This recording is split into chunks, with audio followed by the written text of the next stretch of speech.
Indian troops have arrested two Kashmiri youth in the Baramulla and the Pulwama districts. The youth, identified as Shaukat Ahmed, was detained by the personnel of the Indian Army and Central Reserve Police Force during a search operation in the Baramulla district.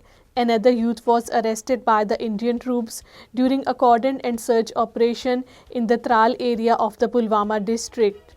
All parties Hurriyat Conference has called on India to release all political prisoners, including the Hurriyat leadership, and repeal the repressive laws to foster conducive environment for dialogue involving India, Pakistan, and the genuine representatives of the occupied Kashmir to resolve the long-standing dispute.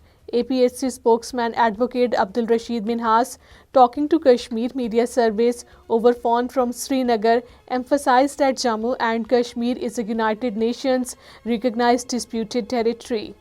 Local civil rights activists have condemned the Modi-led Indian regime for a systematic campaign of repression against the people of occupied Kashmir.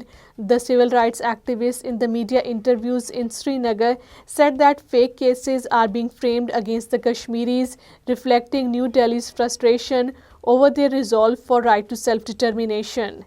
Occupied Kashmir Congress Chief Tariq Hamid Karra has termed the governance in the territory hazy, expressing concerns over the lack of the clarity regarding the roles and responsibilities in the newly formed setup.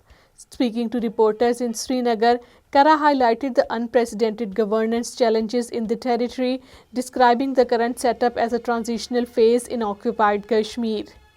Two individuals lost their lives in separate incidents in occupied Kashmir. In the Riasi district, a chemist shopkeeper Amir Lone was found dead under mysterious circumstances after slipping from a mountain.